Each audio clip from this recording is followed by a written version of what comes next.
The stars drifted slowly across the vast windows of the UES Vengeance, humanity's first true warship built for the endless dark between suns. Captain Jake Harrison stood at the command chair, his gaze lost somewhere between the glittering specks of distant stars and the infinite black that held them. For 3 years, this steel colossus, 2 kilometers of engines, weapons, and living quarters, had been his home.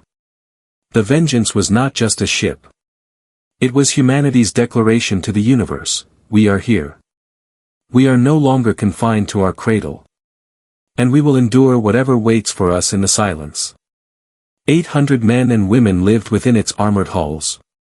Engineers, scientists, officers, dreamers. Each of them carried the weight of history on their shoulders. For this ship was not only a guardian of Earth and its colonies, it was also a vessel of hope, proof that humanity had stepped fully into the role of a galactic species. And yet, the galaxy remained quiet. Too quiet. Commander Lisa Martinez sat at her station, fingers gliding across glowing displays as she scanned the darkness. It was a routine she had repeated for years, searching for signals, for patterns, for anything that hinted at another mind beyond humanity. But the silence stretched endlessly. No alien ships. No strange transmissions. Only the cold, mathematical hum of the universe itself. Sometimes, she wondered if the silence was not natural.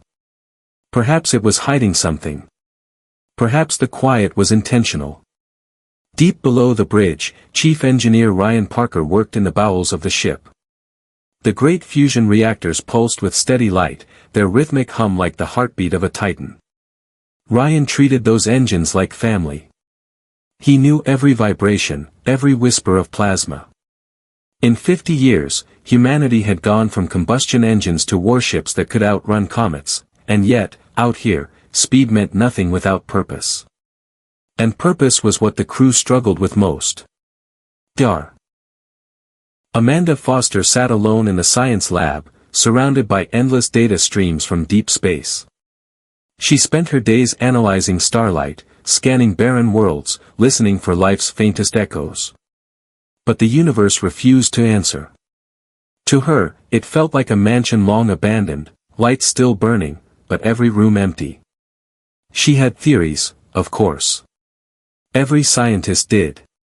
Some said the galaxy's silence meant that civilization simply burned out before they could spread. Others whispered that something, or someone, had silenced them. But theories are not facts, and facts were the currency she had yet to earn. The Vengeance slid through the Kepler 442 system, past cold gas giants and lifeless rocks circling a sun not unlike Earth's own. Another system catalogued, another silence confirmed. Jake Harrison sometimes wondered if they truly were alone. And in that wondering, he felt both small and immeasurably important. For if humanity was the only thinking species in all this emptiness, then they were the sole voice of the universe. The only ones who could sing into the void. But deep down, he doubted it. Ensign Danny Mitchell, barely 22, manned the communications post. His youthful energy had not yet been eroded by the weight of endless silence.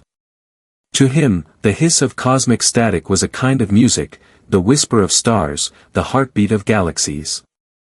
He still believed that one day, through the noise, something extraordinary would speak back. Most of the senior crew had stopped believing. Danny had not. And perhaps that made all the difference. The bridge was quiet except for the soft beeping of systems and the whisper of recycled air. These sounds, to Captain Harrison, had become strangely comforting. They meant home, safety, order. But he also knew they meant something else, the thin line between his people and the infinite nothing outside. The Vengeance itself was a paradox, beautiful and terrible, graceful and monstrous. It was capable of shielding humanity, and capable of ending worlds. It was born from fear of the unknown, built in the aftermath of Earth's bloodiest wars.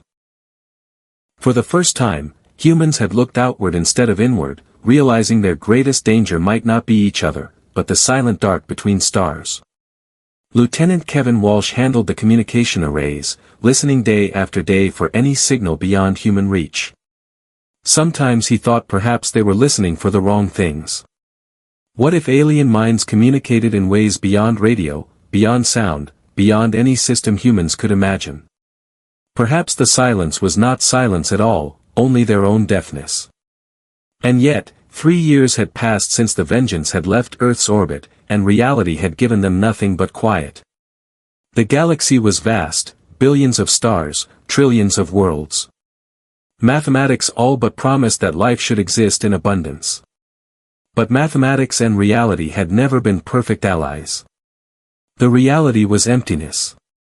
Not a garden of life, but a graveyard of stars. Jake remembered the day of launch.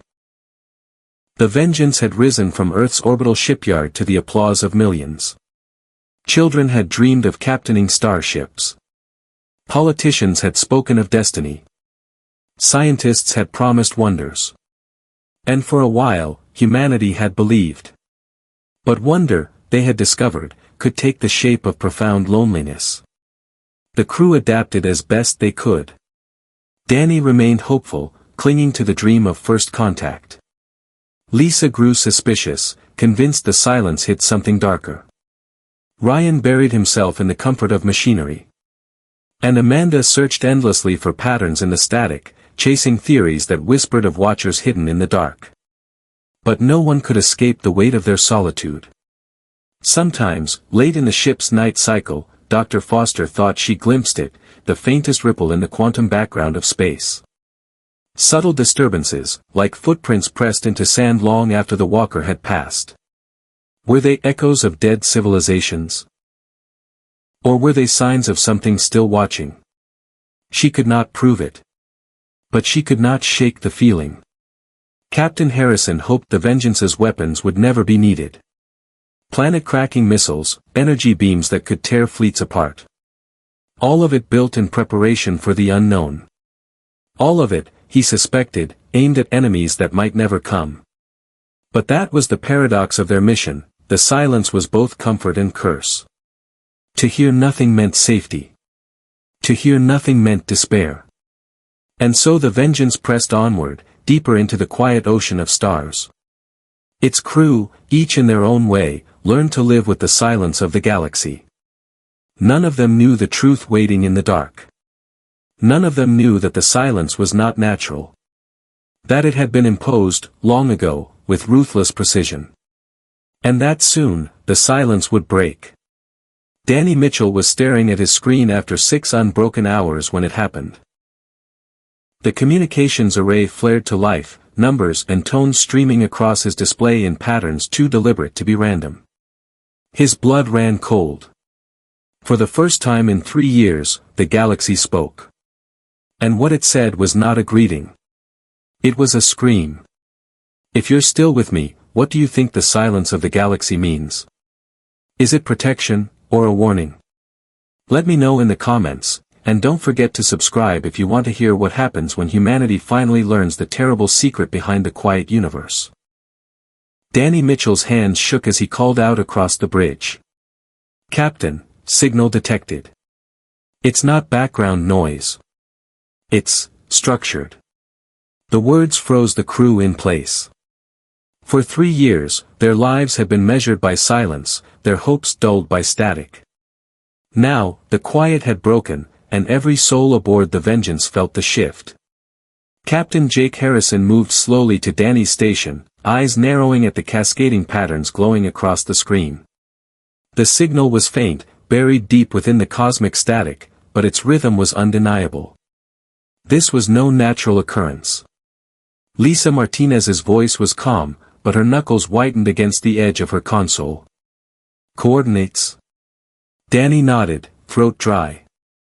It's coming from the Perseus arm roughly 200 light-years out.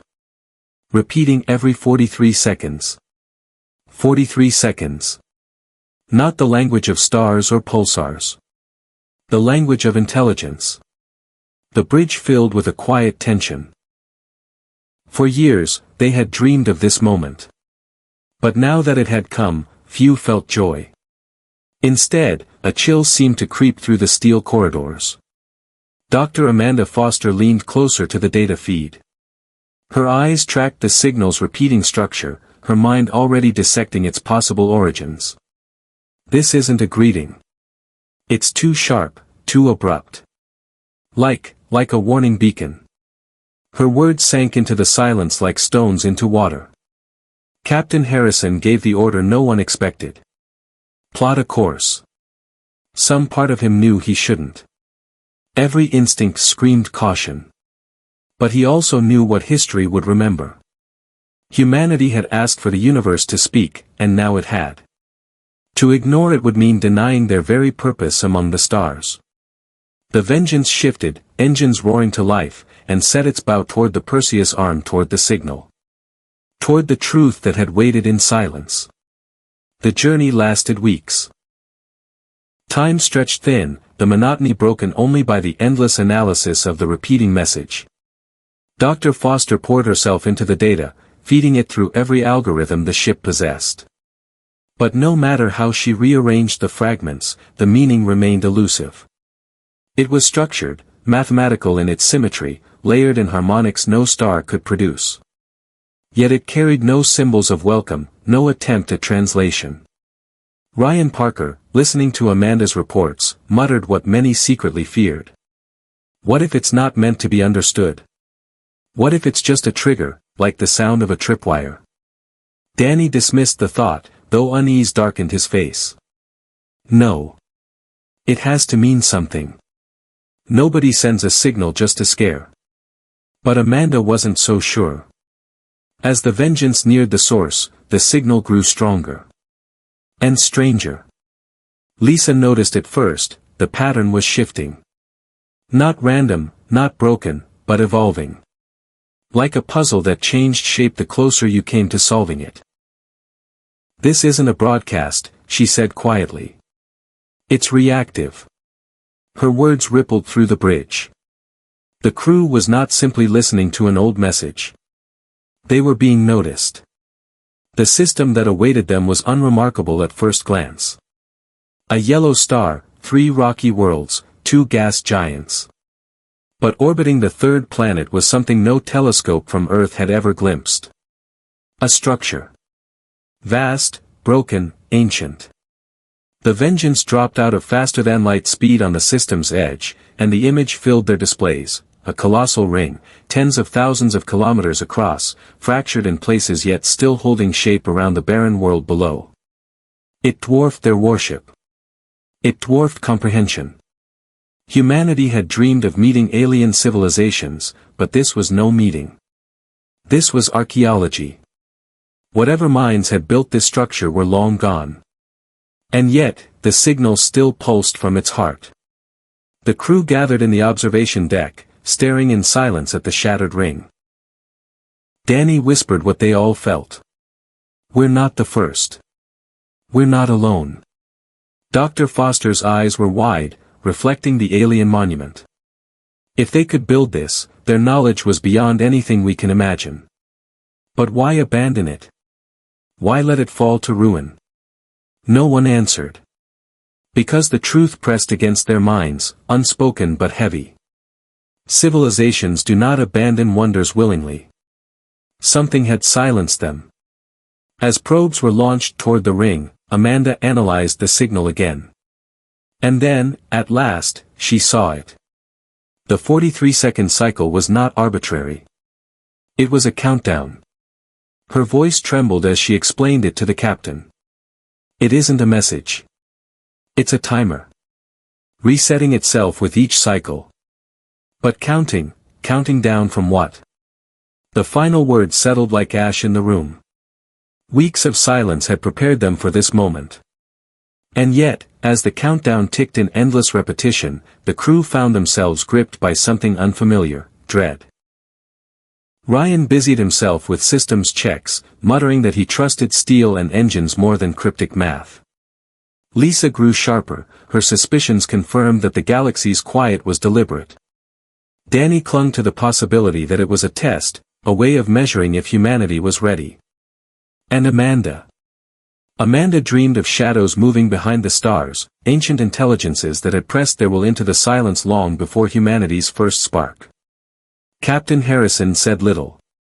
But in his silence, the weight of command grew heavier by the hour. When the probes finally reached the ring's core, the data they returned was worse than silence. The central station, massive beyond comprehension, was dead. No power, no life. Only ruins. But carved into its walls were symbols, burned into metal with deliberate precision.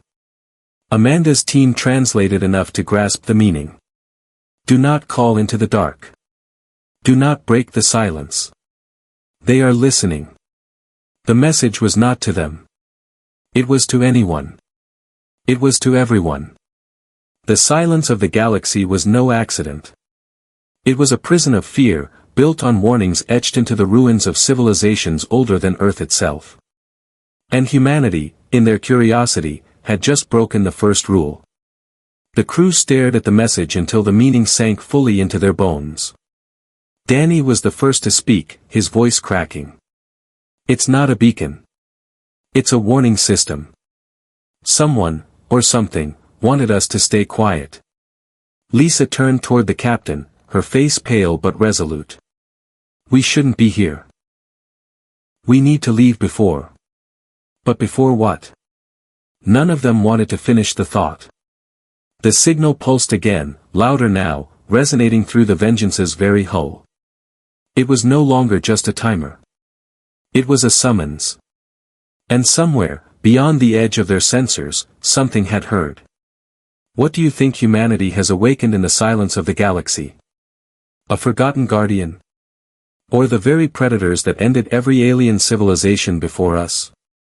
Leave your thoughts below, and stay with me for part 3, where the truth behind the countdown finally arrives. The countdown ended without ceremony. No explosion. No flash of light. No sudden shift in the alien ruins. Just a silence so deep that it seemed to press against the bones of every crew member aboard the Vengeance. And then, movement. Far beyond the fractured ring, sensors caught the faint ripple of space itself distorting. Not the natural bend of gravity, but something deliberate. Controlled. Something arriving. On the bridge, Danny's hands flew over his console. Contact, multiple signatures. Range, 12 AU and closing. Lisa's voice was steady, but her eyes betrayed her fear. Are they ships? The answer came not from Danny, but from the main view screen. Points of blackness, darker than the surrounding void, bloomed against the stars. They had no shape, no reflection, as if the universe itself recoiled from outlining them. And yet, they moved with intent, sliding closer with each second. Ryan Parker whispered the thought all of them shared. Predators. Dar. Amanda Foster stood frozen, staring at the unreadable forms. For years, she had studied the silence of the galaxy, seeking reason, logic, science. Now, watching the void itself take shape, she realized the silence was not a puzzle to be solved. It was a scar. They're the reason, she murmured. The reason no one answers. The reason every signal fades. They've been here all along.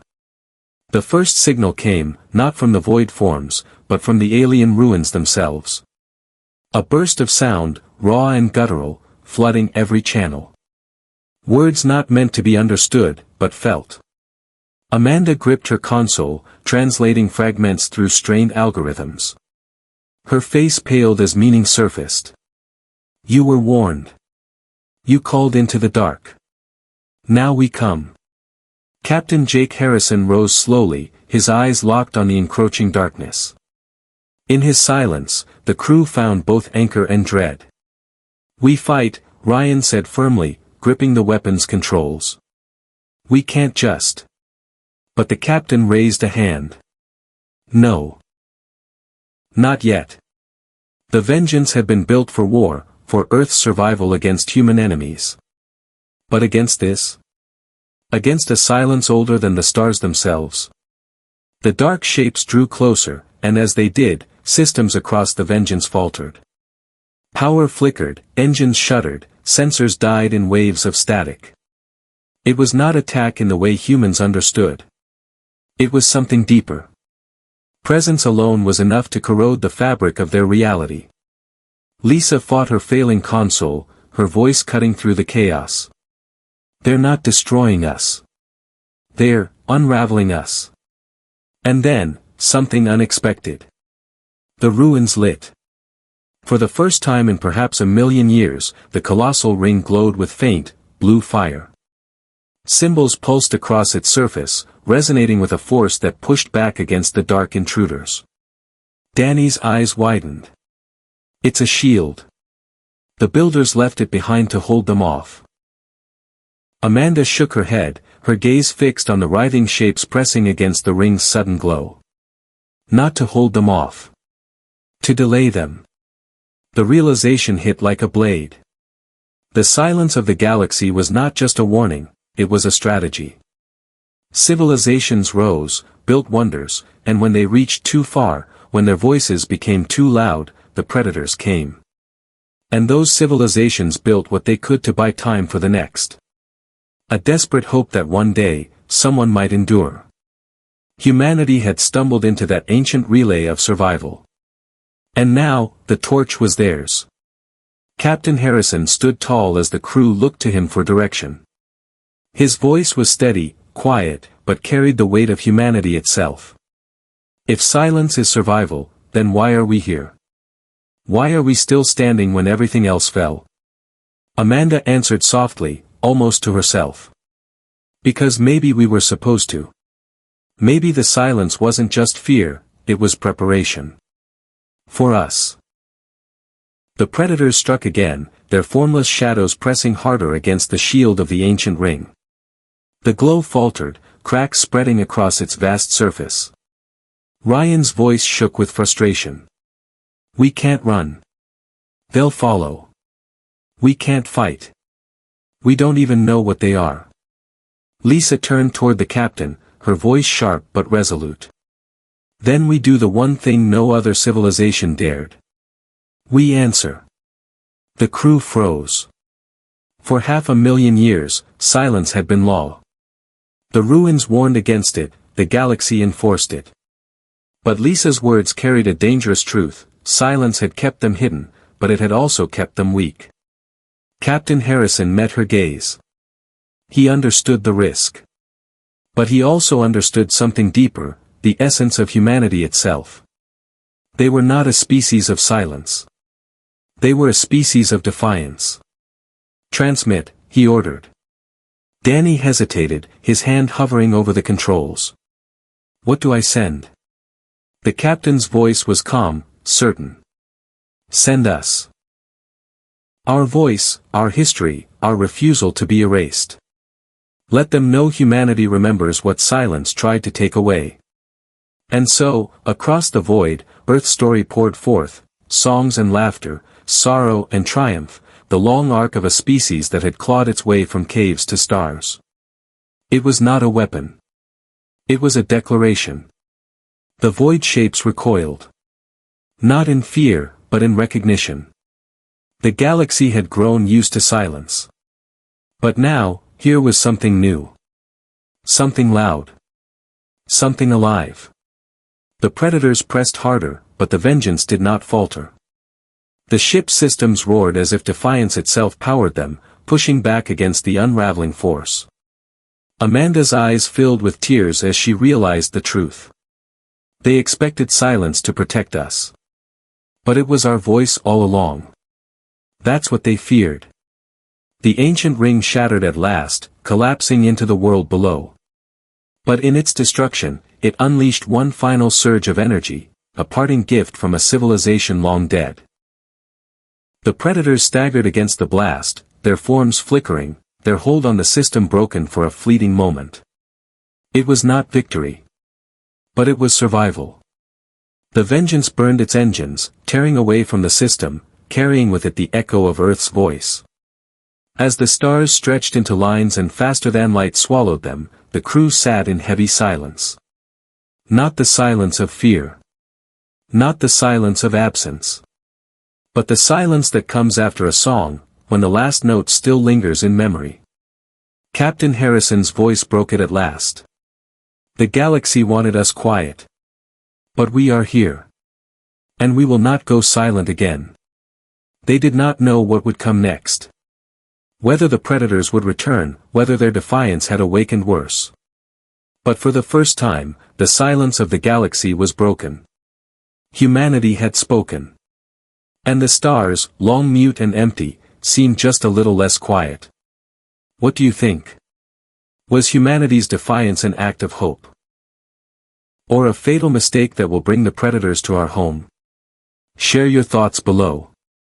And if you followed this journey across all 3 parts, thank you, because the story of humanity among the stars is only just beginning.